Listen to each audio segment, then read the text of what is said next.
I would like to bring to you the message this afternoon about prioritize prayer. Prioritize prayer. This is something that we don't want to set aside or to neglect. In our ministry, prayer is the game changer. It's not just our efforts, it's not just our willingness to work. It is prayer that is a game changer in our ministry. I can attest to that.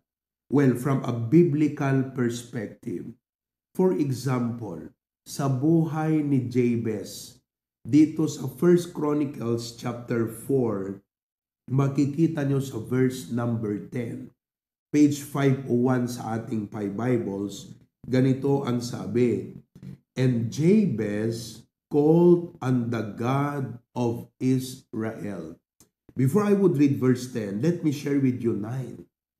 "And Jabez was more honorable than his brethren." You see, his life was extraordinary.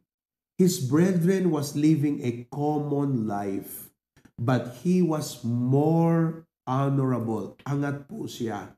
In other words, excellent. That's our theme this year, excellent. And Jabez was more honorable than his brethren. His mother called his name Jabez, saying, "Because I bear him with sorrow." The life that he came from, his background, was very unlikely to become extraordinary. The value and worth was nothing, but it was prayer that changed his life. It was his prayer that made him more honorable than his brethren. Then looking into the prayer of Jabez, it says in 10, "And Jabez called on the God of Israel, saying, Oh, that thou wouldest bless me indeed, and enlarge my coast, and that thine hand might be with me, and that thou wouldest keep me from evil, that it may not grieve me. Look, and God granted him that which he requested." Because God granted him that which he requested, Jabez became more honorable than his brethren. If you look at his prayer, this is what it means. We can see that in the prayer of Jabez, he believed that only God can bless him. When he said, "Oh, that thou wouldest bless me indeed." Do you know what that means? He was believing that only God can bless him. Well, we can gain the favor of men, but you know what? If you want to live an extraordinary life, you've got to have the blessing of the Lord upon your life. Our children must have the blessing of God upon their life. Our church must have the blessing of God upon us. Our country must have the blessing of God. Alisin mo yung blessing ng Diyos. We are just ordinary. But you put the blessing of God, we become extraordinary. So the prayer of Jabez is telling us that Jabez believed that only God can bless him. Not only that, he believed that only God can enlarge his coast. Remember that during those days, land was very valuable for them. Land was their habit, not only their habitation, but land was also their source of living. And Jabez requested that his coast may be enlarged. That means that he believed only God can do that. Listen, if there's one thing you need to realize today, you can wish to grow, you can wish to improve. You can wish to see some development in your life.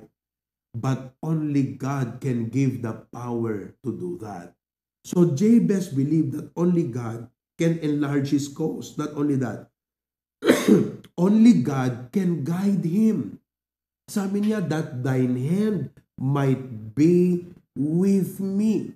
You see, only God can truly guide us, mga kapatid.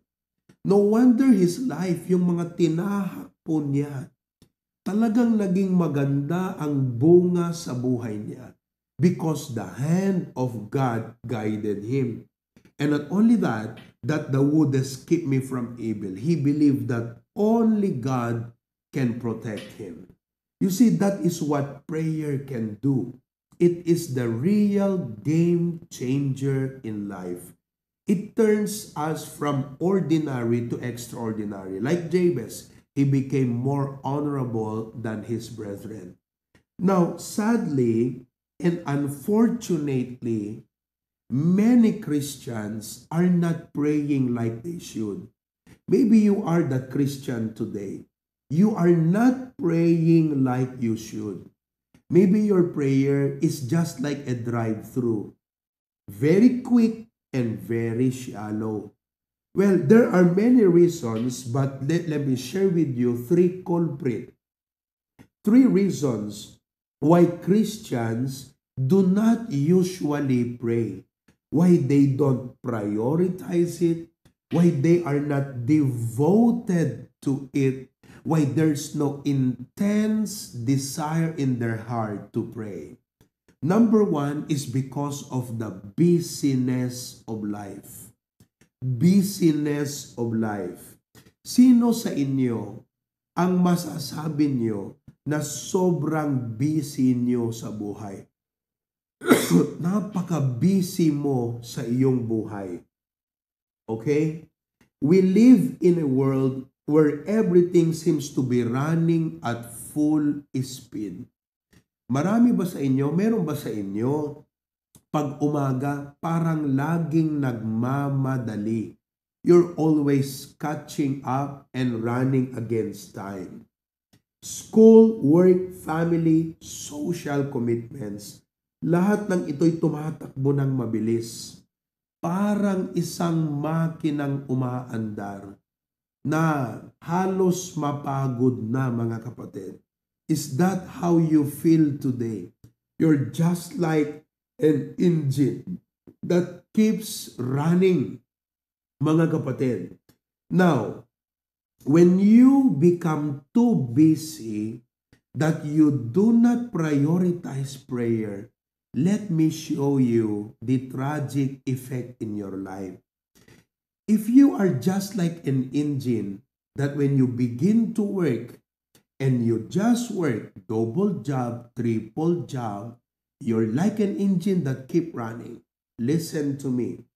Imagine if you're driving a car with a powerful engine but you forgot to put oil on it.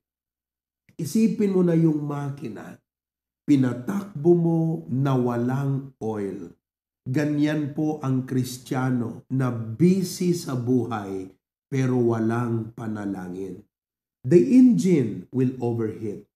Kaya marami sa atin, umagang-umaga pa lang, sa traffic, nag-overheat na tayo, mga kapatid. We overheat. The engine can grind to a halt. Masisira at titigil na lang bigla ang makina. Or eventually, it will break down.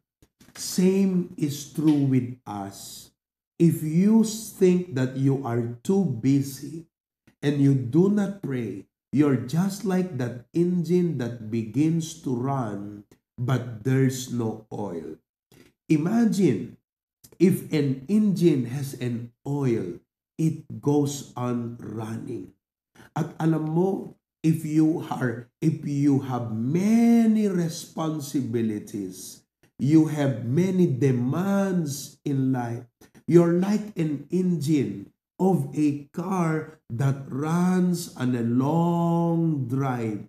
Pag ang sasakyan mo ay palaging long drive, dapat hindi ordinaryong oil ang ginagamit mo dyan. You should use a high-grade oil for that engine to keep its good condition and running.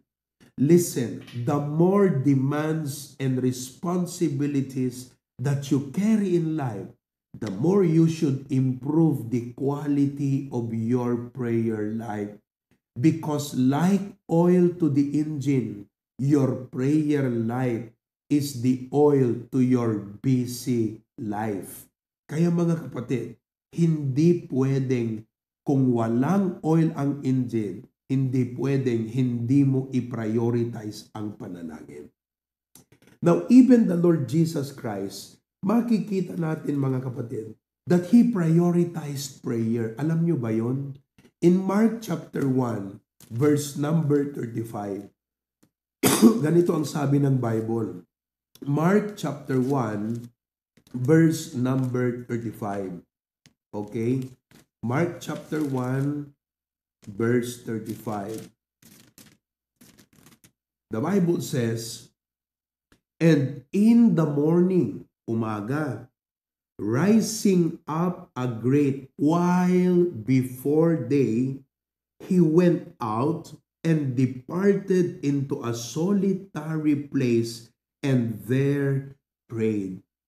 Wow! The Lord Jesus Christ Himself left us an example na hindi pa maliwanag before day. Ibig sabihin, before your day begins, your day begins the moment you work. That's your day when it begins. Before that start, even before you prepare to go to work, you should rise up ahead. Sabi niya, rising up a great while before day. What did Jesus do? He went out into a solitary. He wanted to pray undisturbed. In other words, Jesus Christ knew He had to have this strong connection with the Father before He could start His day. Mga kapatid, sino ka ba at sino ako? Ha? If Jesus Christ Himself prioritized talking to the Father, then you and I should prioritize prayer. Huwag po kayong magsisimula sa araw na hindi tayo nag-pray. Prioritize prayer. Now, secondly, not only because of the busyness of life, and by the way, let me add that prayer is the breakfast of true champions. Breakfast yan ng mga totoong champion sa pananampalataya. Now, secondly, not only, unfortunately, most believers do not pray because of the busyness of life, but secondly, because of the distractions of life. Marami pong kaagaw sa ating buhay, especially today, with the many options, okay? It's so hard to focus in life. Ano po? Kaya hindi natin nagagawang manalangin sapagkat marami ang kaagaw sa buhay. Now, who among of you are sometimes guilty doon sa saglit lang, sasabihin natin, kinuha mo yung cellphone, binuksan mo yung Facebook, ang sa isip-isip mo, saglit lang, magre-relax lang ako. Pero yung saglit lang, lumilipas ang 1 hour, 2 hours, yung saglit mo, kapatid, naging 2 oras na.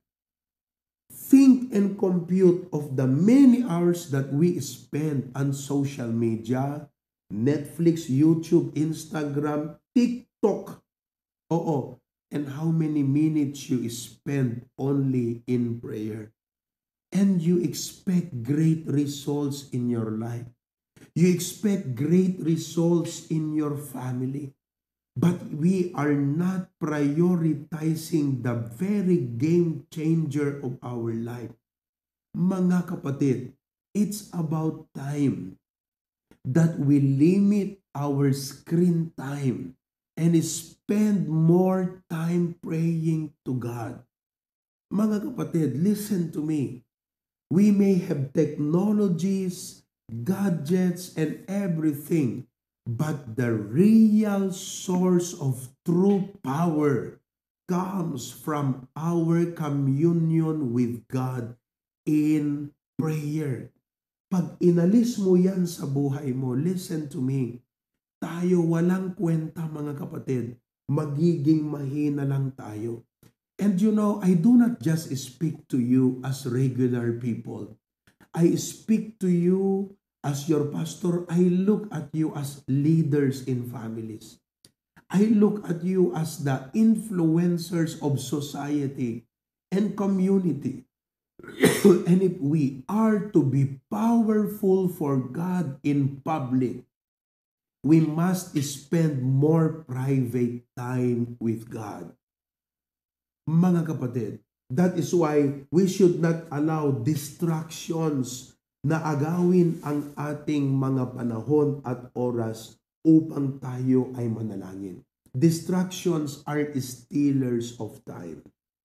Third, the third reason why many Christians do not pray is because of self-sufficiency. In other words, meron ka naman na halos kasi ang lahat. Saan mo pa kailangan ang Diyos? May trabaho ka na. Sapat naman na ang sweldo mo para sa buhay mo. Ba't pa kailangan kang mag-pray para sa pangangailangan? Karamihan sa inyo, may trabaho. Kung wala, accessible lang. Gusto mong dagdagan ng trabaho mo? Pwede. Double job ka, triple job ka. I mean, you are in a position that you can earn money for your living. So as far as your life is concerned, saan mo pa kailangan ng Diyos, di ba? Parang, what more, what for that you pray? That is why it's sometimes difficult to invite people to come to church because they don't feel their need of God. They have everything. Di ba mga kapatid? Until God takes those everything, pag tinanggal ng Diyos ng lahat yun, saka sila makakaalala, Panginoon, kailangan kita. Pag nagkasakit na, Panginoon, tulungan mo ako. Di ba mga kapatid? But if you are living a life that has sufficient provision, sufficient things, nagiging challenging ang maging prayerful, mga kapatid. I would like for you to know that just like busyness, the more busy you are, the more you need to spend more time with God. The more distractions, the more you should discipline your life. And listen, the more comfortable life is, the more you should pray to God. Don't let the blessings stop you from calling upon God. Huwag mong hayaan ang pagpapala ang maging rason na hindi mo na kinaka-fellowship ang Diyos. Mga kapatid, your blessings are all the more reason that you should fellowship with God in prayer. So people do not pray because there is so much sufficient in their life. Sabi nga natin minsan, I've got this. Kayang-kaya ko ito. Pero mga kapatid, listen to me. We need God in our life. Amen po ba? We must prioritize prayer in our life. Now, why should we prioritize prayer in our life? May I share with you important aspects in our life that prayer can make a difference. Ito'y mga bagay na dapat ma-identify natin sa buhay natin. Mahalaga ito. We cannot afford these areas to be neglected. Number one, your relationship with God. Hindi pwedeng mapabayaan ang iyong fellowship sa Diyos. Number 2, your plans. Number 3, mga kapatid, spiritual warfare. Remember yung message ko nung Miyerkules? We need to have victory every day. Either you live a victorious life na na-overcome mo ang lahat, you have the strength to overcome, or don't live at all. Parang sundalo, kung hindi ka handang makipaglaban, huwag kang sumabak. Spiritual warfare is real every day. This is the reason why even though God wants to bless your life, hindi nangyayari sa buhay mo because you are always defeated. We'll discuss about that. The fourth aspect that's very important is your mental health. Don't you say that you are strong mentally. Wait until you have a problem and you will realize you are not mentally prepared and capable to face those challenges of life, mga kapatid. And there are some things more that we are going to discuss. But first of all, we need to prioritize prayer. Bakit po? Because of our relationship with God. Listen to me. Do you know what is the most important relationship in your life? Let me ask you. May I tell you, your relationship as husband and wife is not the most important relationship. It is important, but not the most. Your relationship with your parents are not the most important. Your siblings are not the most important.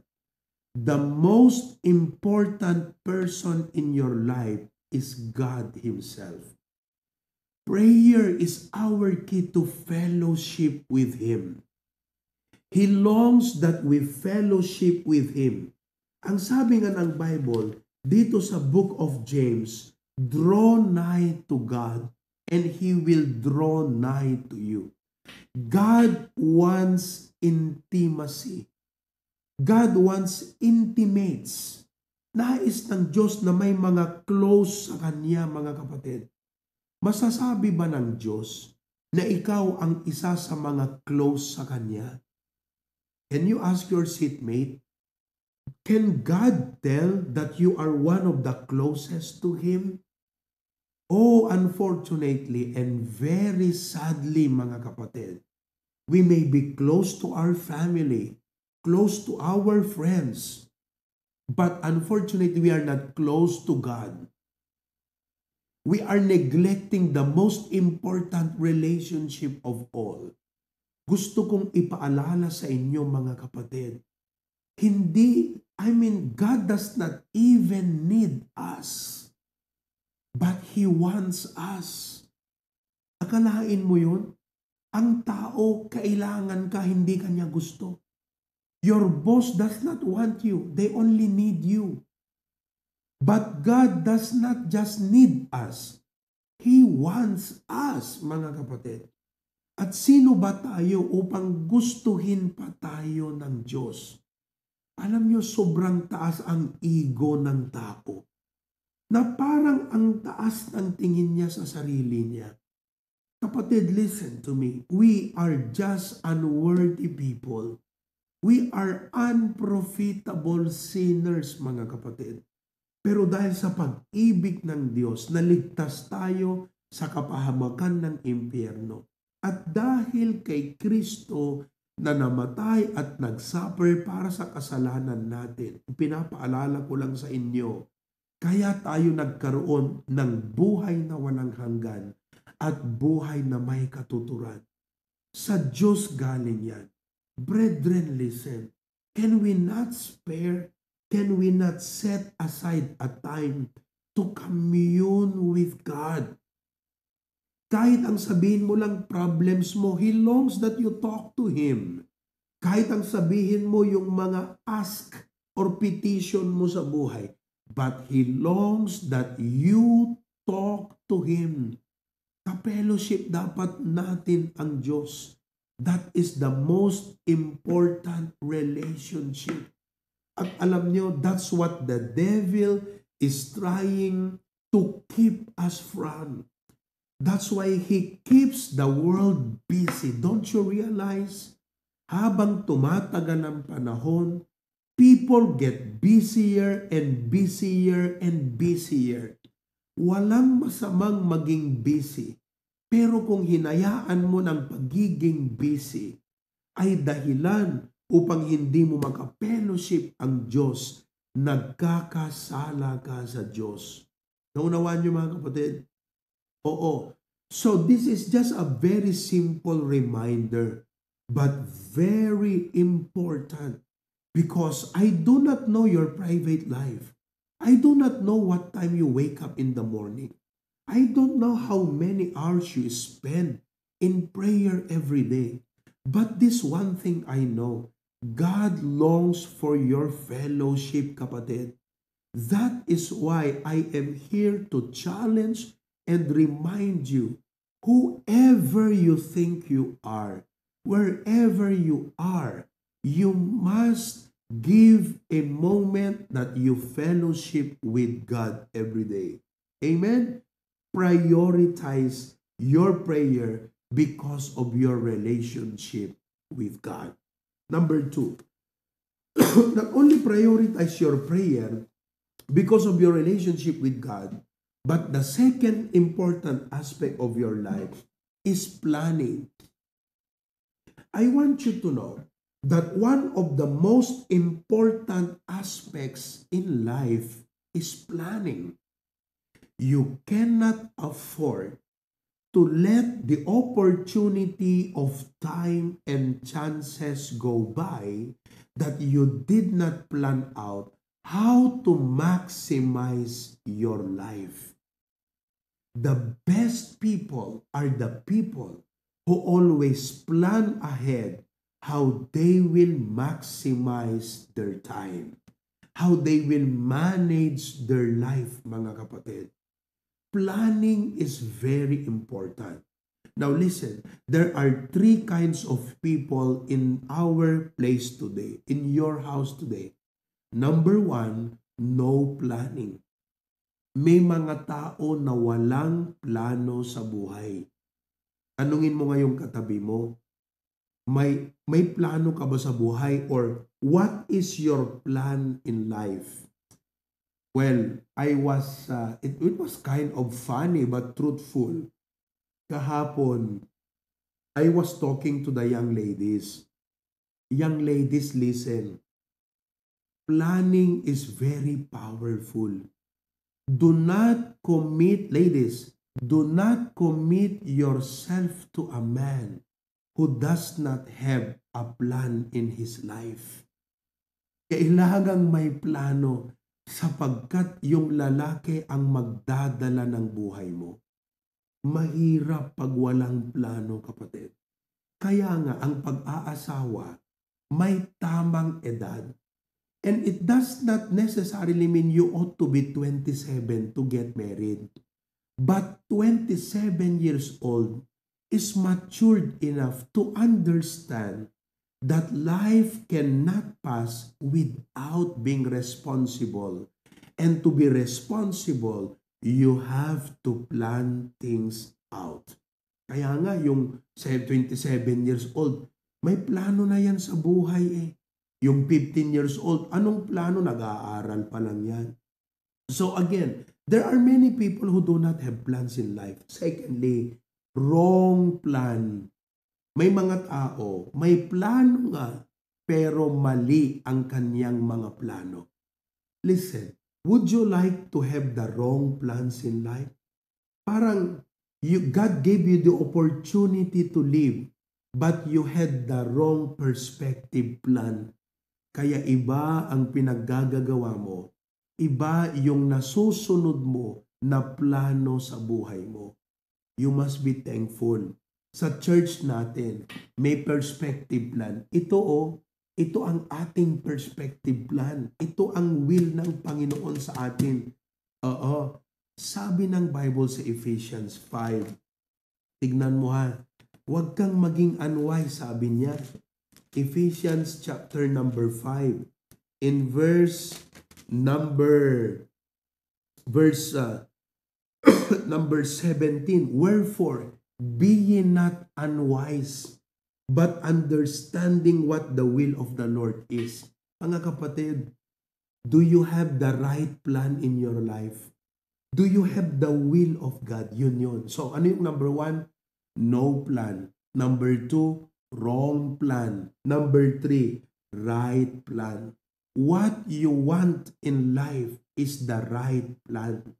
And the right plan can only be found in the scripture. If you want a plan that God can bless, follow the word of God. With the Bible, you can never go wrong. And with the Bible, you will have the blessing of God upon your life. Now, when it comes to planning, mga kapatid, we all know na pag tayo ay nagpaplano sa buhay, ang mahalaga sa pagplano natin, maliban sa Biblia, mga kapatid, ay yung ating prayer. The Bible says there are 2 verses in the book of Proverbs that I would like for you to memorize. I know you already know Proverbs 3, 5, and 6. It says here, trust in the Lord with all thine heart and lean not unto thine own understanding.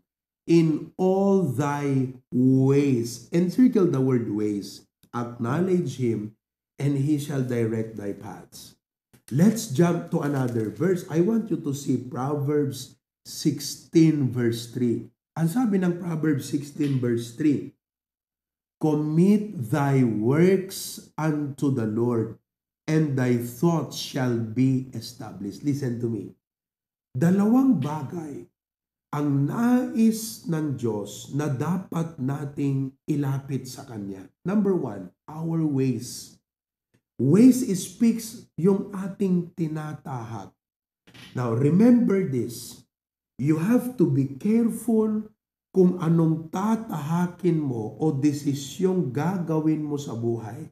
Because those decisions can either harm you or help you.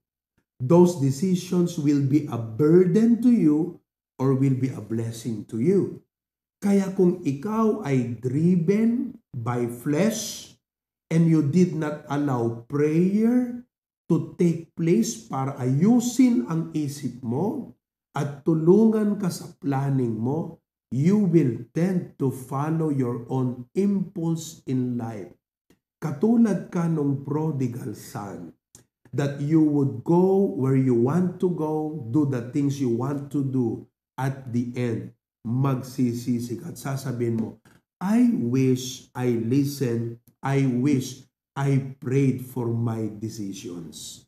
Kaya mga kapatid, gusto kong ipakita sa inyo, ano ang magagawa ng panalangin sa mga plano at desisyong gagawin mo sa iyong buhay. Number 1, prayer brings clarity.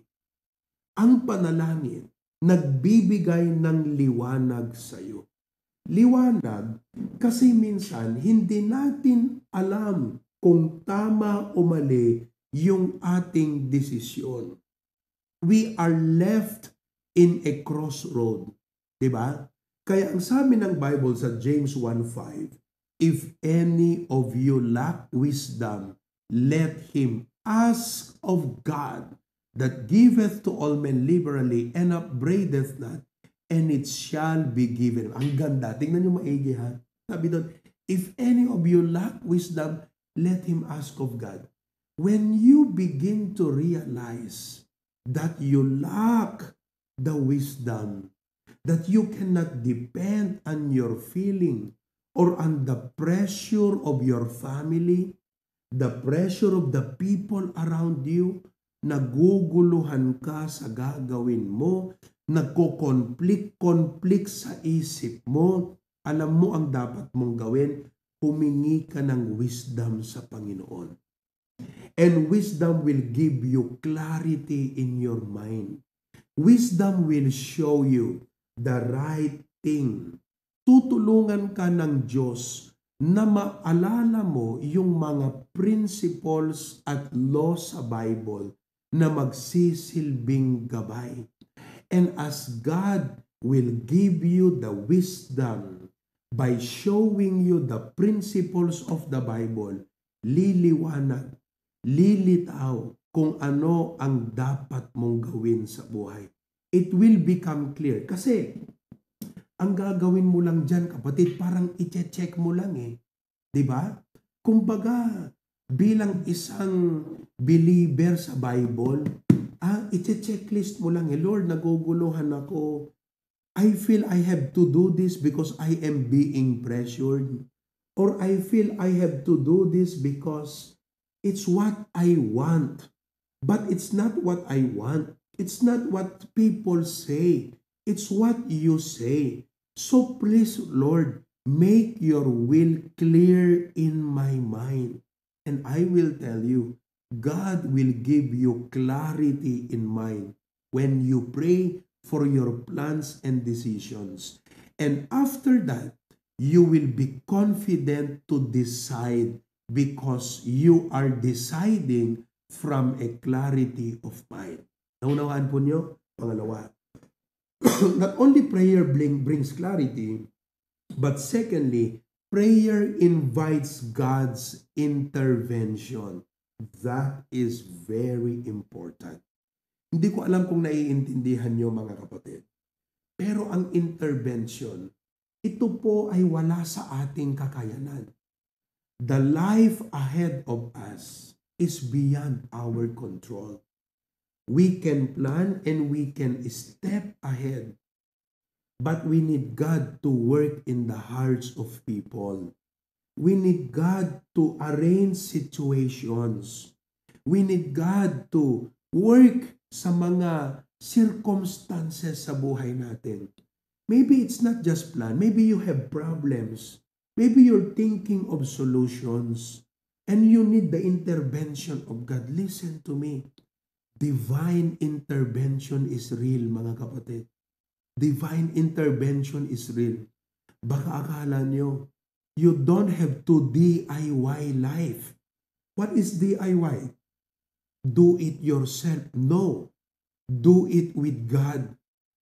Sabihin mo sa katabi mo, do it with God. Mga kapatid, prayer will invite God's intervention in your life. Amen po ba? Alam po nyo, nakakatuwa itong ating nakaraang National Baptist Day. Kasi puro intervention ng Panginoon eh. Oo. Kumbaga, I can only picture in my mind what it looks like to have a National Baptist Day. But how to make that possible?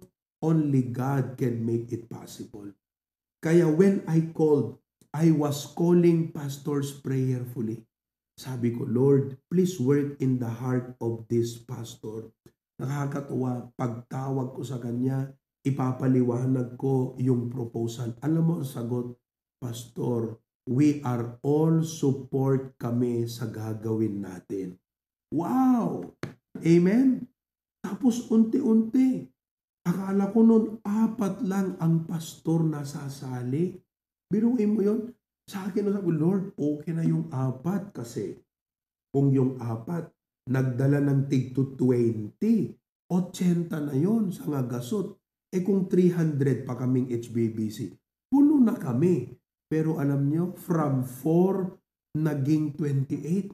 Nung last day na, yung last minute na, 28 ang confirmed.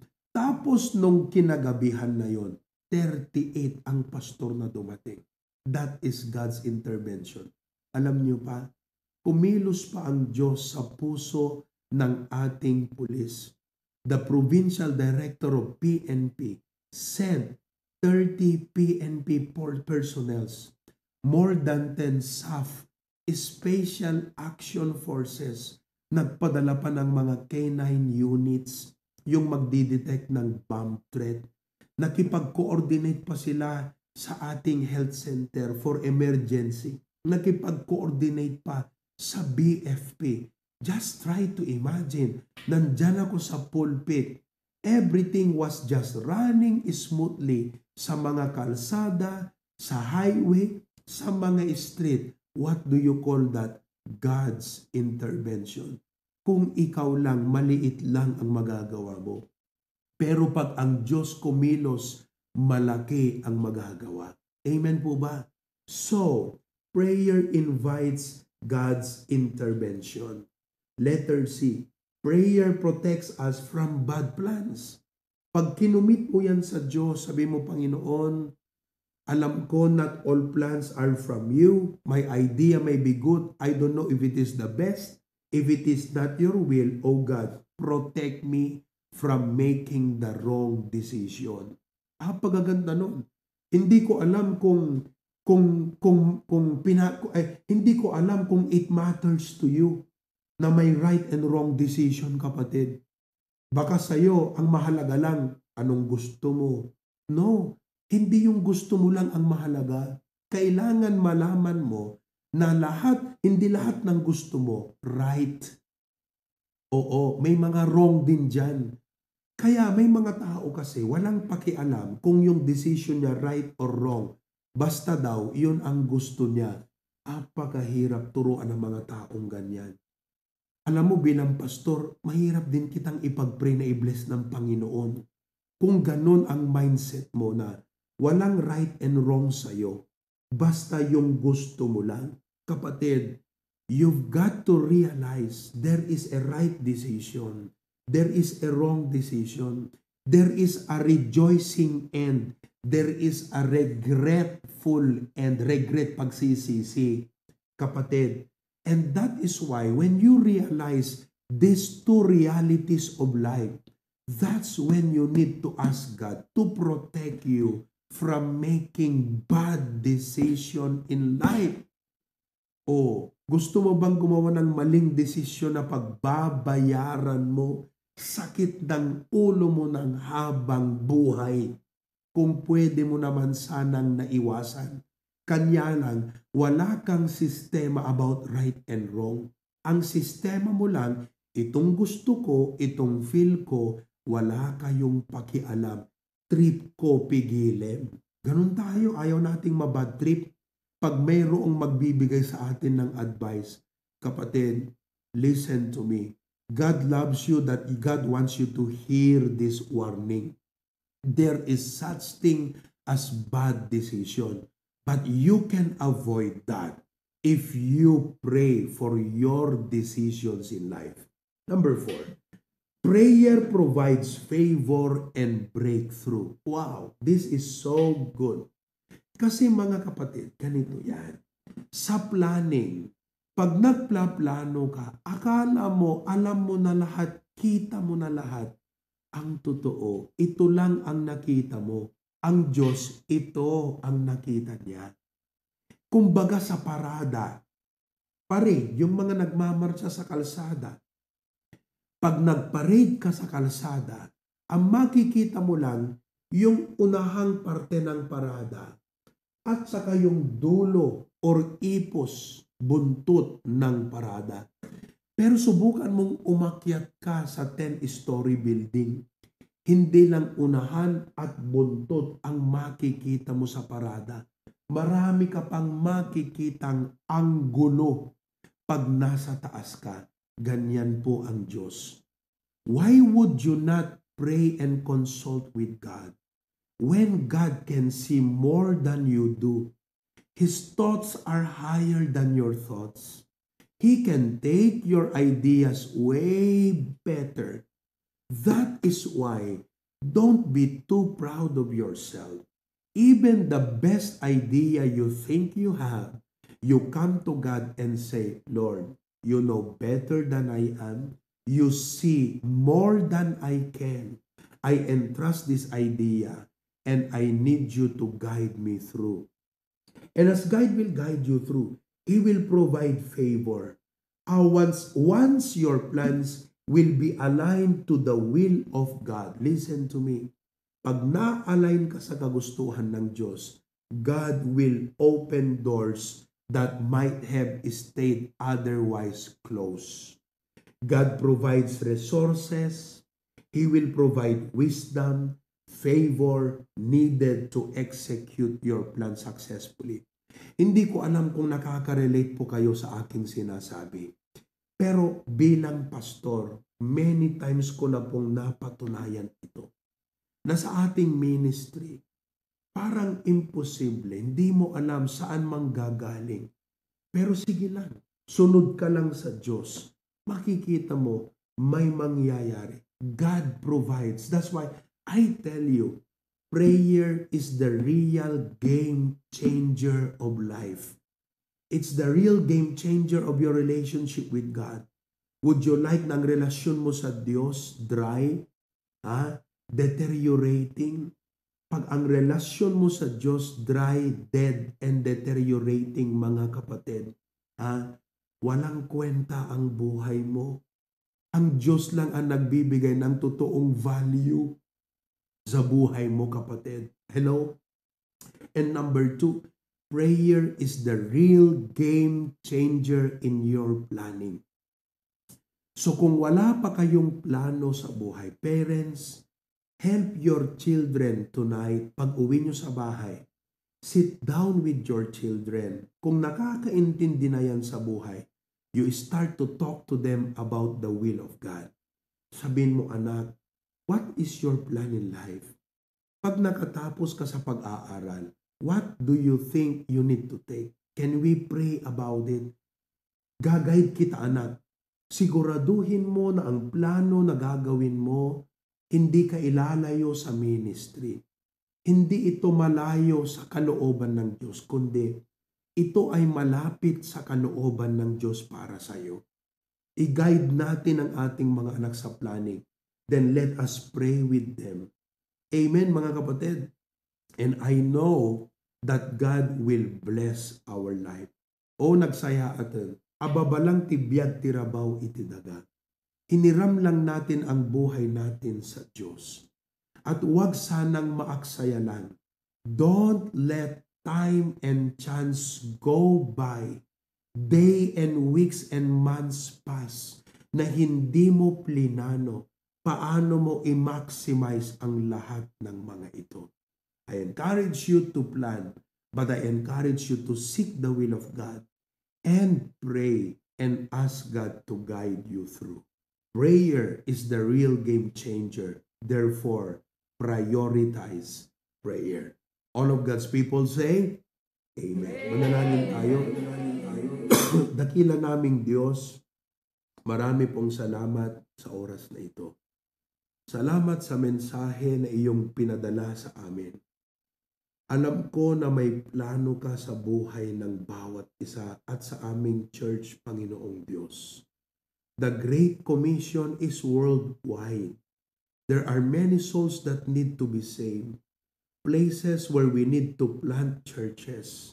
Discipleship programs na dapat mangyari. But God, help us, Lord, nang lahat ng ito ay ma-build up namin ang prayer life so we can build our relationship with you. That, Lord, we should not only be doing things for the favor of others, we should be willing to do things in your favor. Lord, help us to plan not selfish and self-centered planning, but guide us in our planning, O God.